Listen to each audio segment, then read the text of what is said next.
So I got the call back in 1999 to do a case on the Outlaws, motorcycle And where gang was this? in Atlanta, Georgia. Uh-huh.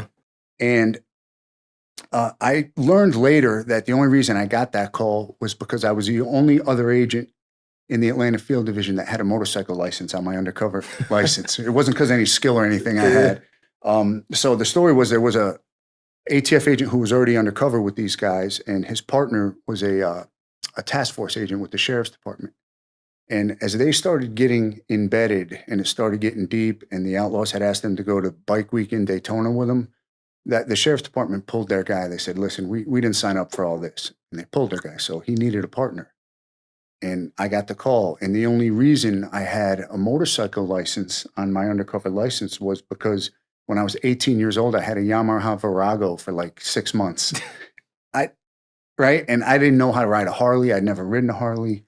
I knew nothing about outlaw bikers. Really? Nothing. So, and I remember driving from Savannah up to Atlanta, calling my buddy who did ride Harleys up north and saying, hey, bro, on a Harley, is it when you shift, is it one down and then four? He was like, dude, what are you getting yourself into, man? And so I get there, and there was 2 informants and the ATF undercover guy. And, you know, the informants were big biker dudes. And they give me this chopper, right? It was a hardtail, raked out chopper. And, bro, I didn't know anything, let alone how to start this thing.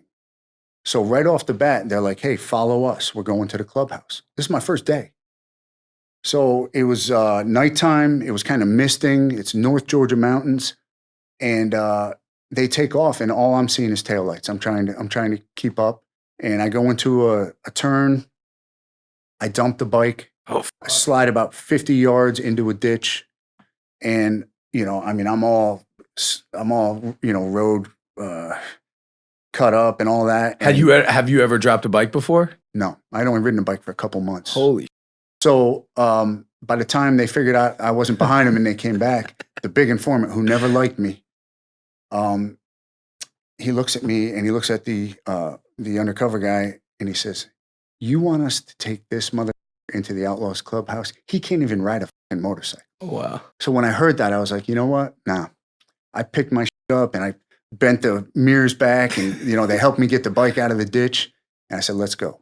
You know, so at least I won their respect. Yeah. Even though all I wanted to do was go home. Yeah, you know, of course. So anyway, we get to this clubhouse, and I don't know if you've ever been in a 1%er clubhouse, but they're very intimidating. Yep. Right. I had never seen anything like it. And again, I knew nothing about Can it. you explain why they're intimidating? So you got a bunch of big, scary looking dudes who are bad guys. The place is dirty. It's dark. There's just a general feeling of evil about it. That's how it was for me. Just, I felt like, man, bad things have definitely happened in this place, and are probably going to happen again. Yeah.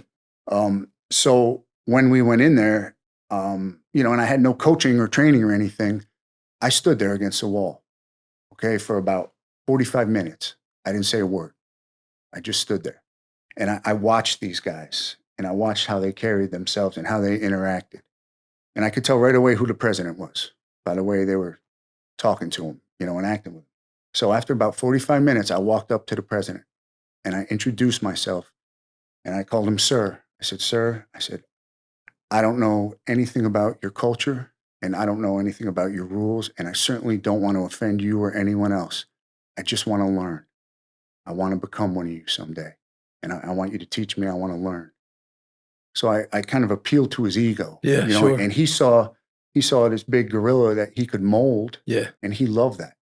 And I became his favorite guy. He took Wow. me under his wing, which made that informant hate me even more. How about the after other that. agent? Or the guy from the sheriff's department? So he was out. Okay, he was the gone, other okay. agent was in, and so that kind of made everything easier for me in that case, because this guy had taken me under his wing. And now if I had gone in there and acted like a tough guy right off the bat, they would have sniffed me out right away. Yeah. Yeah. You know, there's no way I was pulling the wool over their eyes. So that was my first lesson in working undercover, how to carry myself.